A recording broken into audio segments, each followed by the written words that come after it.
bukan hakikat sejatinya dia, atau hakikat yang diambil, hakikat baru. Kalau hakikat aslinya adalah serupa dengan Allah tadi, setara dengan Allah tadi, maka untuk tujuan keselamatan dia rela menjadi hamba, artinya rela menjadi pelayan. Coba kita baca dalam Markus 10 ayat 45. Dalam video ini, Agatha bersama Romo Episkop Daniel membahas secara mendalam pesan luar biasa dari Markus 10 ayat 45 tentang kerendahan hati, kasih, pelayanan, dan pengorbanan Yesus Kristus bagi keselamatan manusia. Kiranya video ini menjadi berkat bagi setiap penonton. Filipi tadi ya, Mo ya? Iya. Melainkan telah mengosongkan dirinya sendiri dan mengambil rupa hamba. Ya, berarti rupa hamba itu bukan hakikat sejatinya dia, atau hakikat yang diambil, hakikat baru. Kalau hakikat aslinya adalah serupa dengan Allah tadi, setara dengan Allah tadi, maka untuk tujuan keselamatan dia rela menjadi hamba, artinya rela menjadi pelayan. Coba kita baca dalam Markus 10 ayat 45. Markus 10 ayat 45.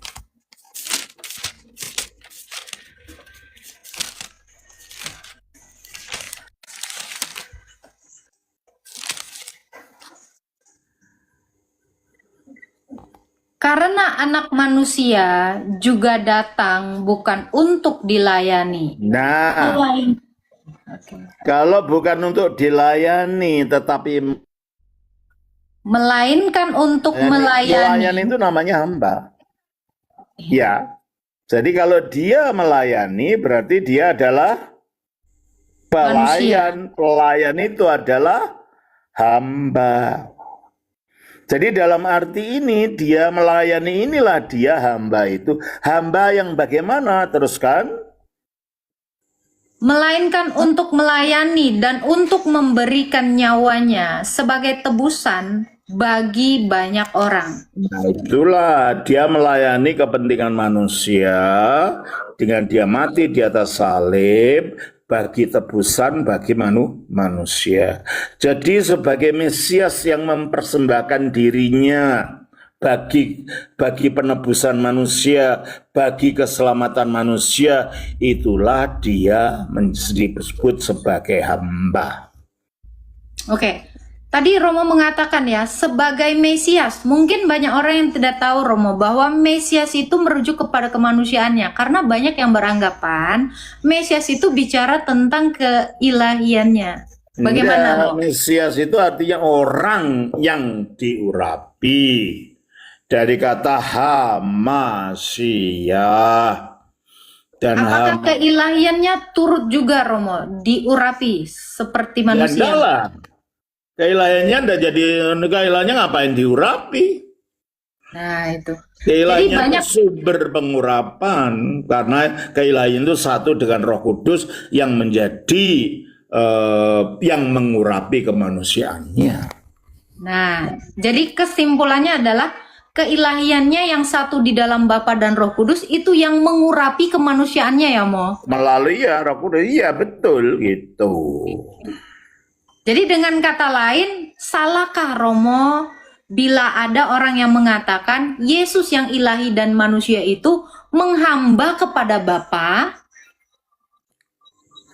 Dia tidak menghamba kepada Bapa, keilahiannya itu satu dengan Bapa, bagaimana menghamba?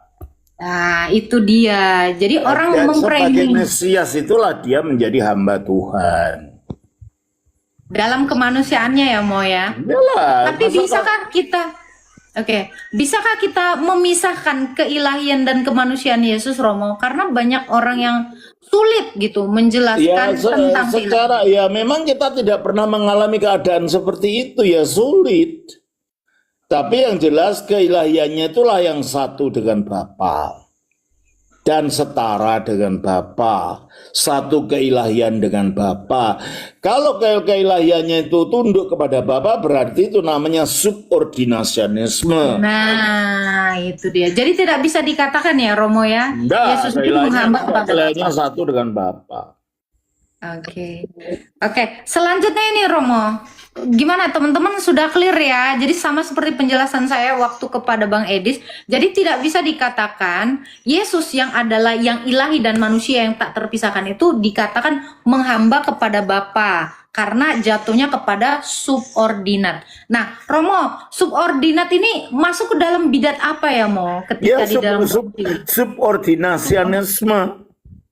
Oh, subordinat. Dan apakah itu ajaran kekristenan, Romo? Enggak, itu ditolak oleh gereja.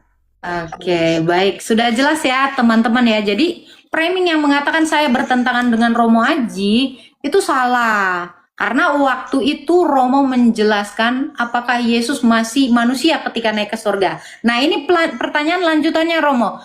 Ketika Yesus itu naik ke surga, nah, ada banyak orang yang beranggapan bahwa dia itu tidak jadi manusia lagi. Nah, coba kebangkitannya dulu. Ketika bangkit dari mati masih manusia, enggak? Lukas 34. Lukas 3 ayat 4, Romo. Lukas 34 ayat 37 sampai 39.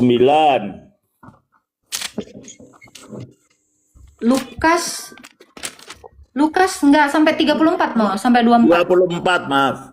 Oke. 24 ayat 37 sampai 39.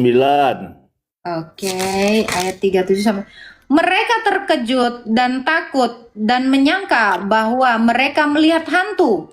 Akan tetapi ia berkata kepada mereka, "Mengapa kamu terkejut dan apa sebabnya timbul keraguan-raguan di dalam hati kamu? Lihatlah tanganku dan kakiku. Aku sendirilah ini. Rabalah aku dan lihatlah, karena hantu tidak ada daging dan tulangnya, Ya, seperti yang kamu lihat ada padaku." Jadi waktu Yesus bangkit itu tuh ya tetap wujud manusia yang punya daging dan tulang. Oke? Dan kita baca sekarang di dalam Kisah Rasul pasal 1 ayat 1 sampai 4. Baik. Hai Theophilus, dalam bukuku yang pertama aku menulis tentang segala sesuatu yang dikerjakan dan diajarkan Yesus sampai pada hari ia terangkat. Sebelum itu ia telah memberi perintahnya oleh Roh Kudus kepada rasul-rasul yang dipilihnya. Kepada mereka ia menunjukkan dirinya setelah penderitaannya selesai. Dan dengan banyak tanda ia membuktikan bahwa ia hidup. Ya, hidup dengan tubuhnya, bukan bisa hidup sebagai hantu, enggak. Dan oleh karena itu ayat 5, ayat 4 dan 5. Oke, sebab selama 40 hari ia berulang-ulang menampakkan diri dan berbicara kepada mereka tentang kerajaan Allah. Pada suatu hari ketika ia makan bersama-sama. Nah, hantu bisa makan enggak? Tidak bisa. Nah, ketika dia makan, dan di tengah-tengah makan inilah terjadi di ayat 9. Sesudah ia mengatakan demikian, terangkatlah ia disaksikan oleh mereka. Nah, kalau gitu dia terangkat dengan tubuhnya tidak? Dengan tubuhnya. Jadi yang naik ke surga kemanusiaannya juga enggak? Ya, keilahiannya yang satu dengan kemanusiaan. Jadi yang duduk di sebelah kanan Bapa itu kemanusiaannya sebagai Mesias. Keilahiannya tidak nampak mata, itu satu dengan Bapa. Oke. Nah, Romo, ketika terangkat ke atas kan disaksikan oleh Stefanus ya, dia duduk di sebelah kanan. Nah, ini orang banyak yang bertanya, duduk di sebelah kanan itu seperti apa, Romo? Apakah itu alegoris? Dimuliakan di dalam kemuliaan Allah. Dimuliakan dalam kemuliaan Allah. Iya, jadi dia masuk dalam alam ilahi. Dengan kemanusiaannya tadi ya Romo ya. Iya, karena dia menyiapkan jalan untuk kita juga dapat ikut dalam keadaan seperti itu nantinya. Oke, baik. Nah, ini ada pertanyaan lagi. Mudah-mudahan jelas ya semua teman-teman ya. Jadi nggak ada yang bertentangan. Nah, ini juga Romo. Ada di dalam Matius ya. Orang-orang mengatakan begini Mo. Saya ini punya pemahaman oneness gitu Mo. Oneness Pentakostal. Ketika saya menjelaskan di dalam Matius 12 ya, sebentar. Ya. Dikatakan seperti ini Mo. Matius 12 ayat yang ke-15 ya. Yesus hamba Tuhan. Nah, orang-orang ya. Jadi jangan comot satu ayat lalu kamu tafsirkan sendiri. Hamba Tuhan dalam arti apa gitu loh. Yang tadi Dalam dijelaskan arti ya. sebagai pelayan tadi. Ya. Nah, ini ada satu hal Mo ya. Dikatakan ya, banyak orang mengikuti Yesus dan ia menyembuhkan mereka semuanya. Ia dengan keras melarang mereka memberitahukan dia, supaya genaplah firman yang disampaikan oleh Nabi Yesaya. Lihat, itu hambaku yang kupilih, yang kukasihi, yang kepadanya lah jiwaku berkenan. Nah, dalam nubuatan Nabi Yesaya ini, orang-orang mengatakan bahwa yang mengatakan ini adalah Sang Bapa. Sementara saya menjelaskan ini adalah Sang Firman, karena di Yohanes 1 ayat Coba 18. baca dalam Yesaya 42 Oke, ayat 1. Yesaya 42 ayat berapa Romaji? Ayat 1. Lihat, itu hambaku yang kupegang, seorang pilihanku yang kepadanya aku berkenan. Aku telah menaruh. Ya. Jadi seorang pilihan, ini bukan hamba biasa semua orang hamba kayak manusia yang lain. Enggak, ini orang pilihan. Hamba ini menunjuk kepada gelarnya sebagai Mesias yang mempersembahkan dirinya untuk menjadi juru selamat dengan menjadi penebus gitu loh. Oke. Nah, Romo, sesuai dengan Yohanes 1 ayat 18 dikatakan ya, tidak seorang pun yang melihat Allah, namun anak dalam pangkuannya dialah yang menyatakannya. Nah, nubuatan ini yang diberikan kepada Yesaya, siapakah yang berkata di sini, Romo? Yang berkata, ya tidak dijelaskan di situ. Di situ hanya menjelaskan bahwa Allah itu memberikan ilham kepada Yesaya. Ya tentunya kalau mau dirinci, Bapa berbicara kepada Yesaya melalui rohnya. Oke, melalui rohnya, Romo. Iya. Oke, bagaimana dengan Yohanes 1 ayat 18, Romo? Dikatakan bahwa tidak seorang pun yang bisa melihat Allah, tetapi anak dalam pangkuannya dialah yang menyatakannya. Iya, menyatakan dalam arti menjadi wahyunya Bapa. Oke, jadi Sang Firman itulah yang memberikan nubuatan kepada Yesaya gitu, Romo. Isi nubuatan itu adalah firman itu, merujuk kepada firman.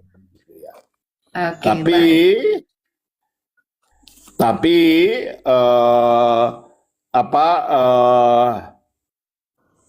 mau ngomong apa lagi, jadi lupa saya. Tapi yang menyampaikan itu, yang mengilhamkan kepada Nabi adalah Roh Kudus. Roh Kudus. Dan itu firman dari Allah. Loh ya iyalah. Oke, jadi Sang Firman, karena gini Mo, di dalam Alkitab kan dikatakan ya, Tuhan Yesus tuh berkali-kali berkata, Abraham menulis tentang aku, nabi-nabi menulis tentang aku. Apakah artinya Sang Firman itulah yang bertemu dengan Abraham?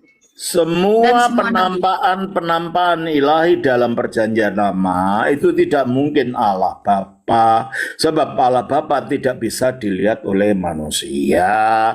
Yang menampakkan diri sebagai malak Yahweh, sebagai apa, itu adalah Sang Firman sebelum jadi manusia. Baik.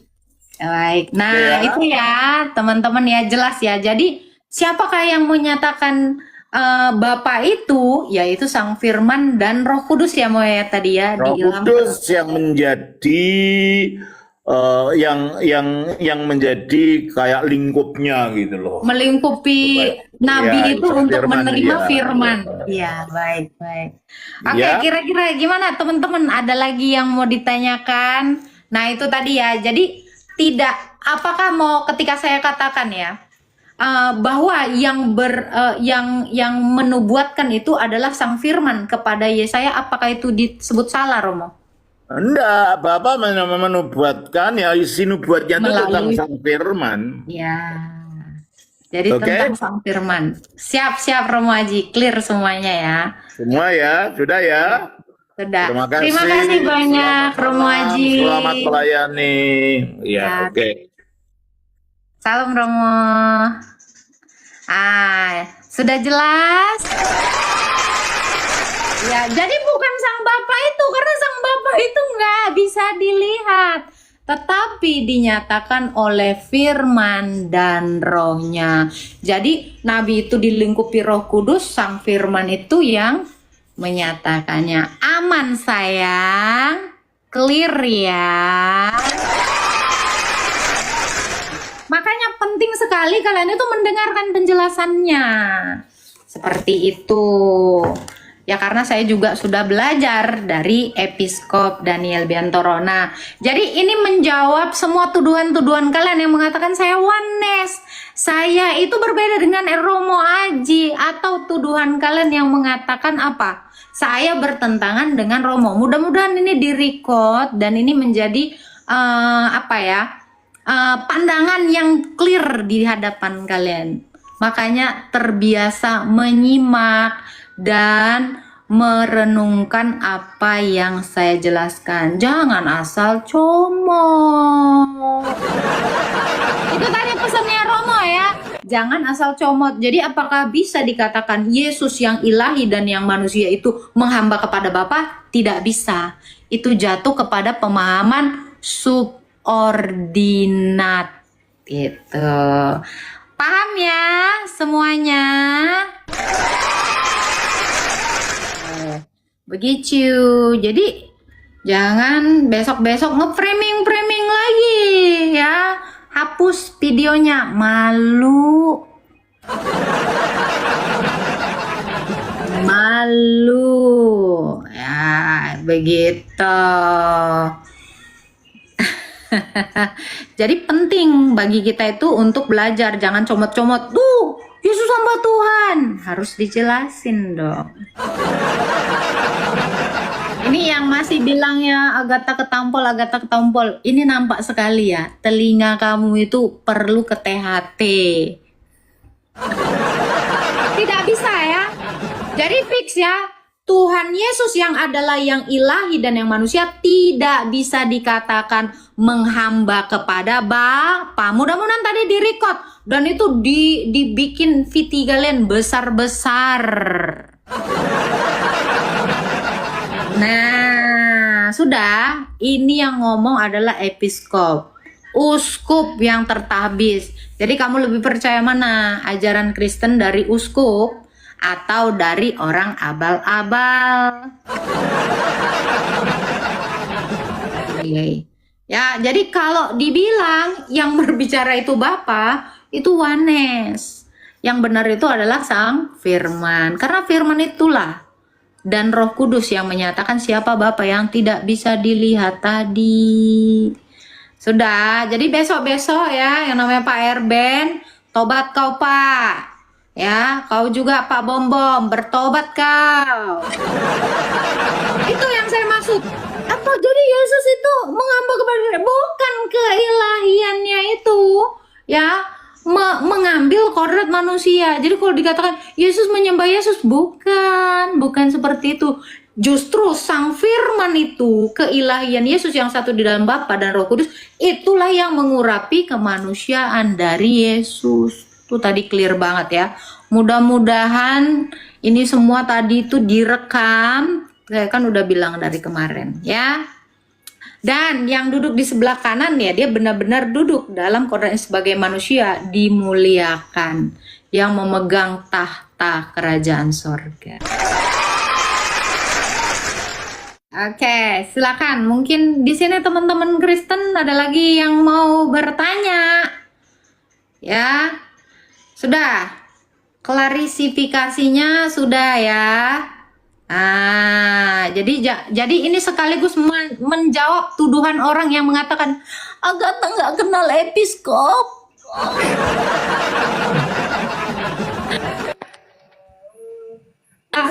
Kan?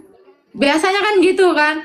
Si Agatha, nah si penipu itu pasti akan bilang, Agatha itu mana ada hubungan sama ortodok, nggak kenal sama Roma. Itu pimpinan kami, uskup. Gimana Tante Tobrut? Terbukti ya, anaknya ini ya, terbukti. Emang kayak situ kaleng-kaleng.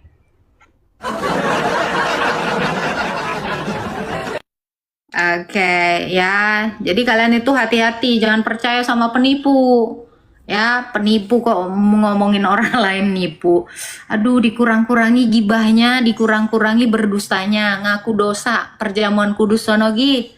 Jangan suka gitu, nggak enak. Tuh Romo saya bilang, udah tak, jangan berantem, biarin aja difitnah. Baik Romo Haji. Yang masih bilang, ya, yang masih bilang sawah benar, apa sih bawa-bawa sawah? Jangan, malu, jangan bawa-bawa sawah di sini. Ya, nggak usah bawa-bawa sawah, bikin malu. Oke, silakan, nggak jadi mules, masuk lagi kue. Halo, Pak Hikmat. Iya, halo. Salam. Ya, silakan. Pak Hikmat ada mau ditanyakan? Tadi saya baru menyaksikan Kak Agatha dengan siapa ini, dengan Episkop Romo. Sebenarnya saya sudah sering Pak, dari dulu juga sering live, tapi by video call. Nah sekali ini saya suruh Romo dengan akunnya, begitu. Oke, saya singkat aja. Tadi saya WA kok nggak keber dilihat oleh Kak Agatha menjawab. Kamu WA saya? Nggak, maksud saya tapping. Jangan Pak, jangan menyebar fitnah Pak. WA saya nggak kemana-mana.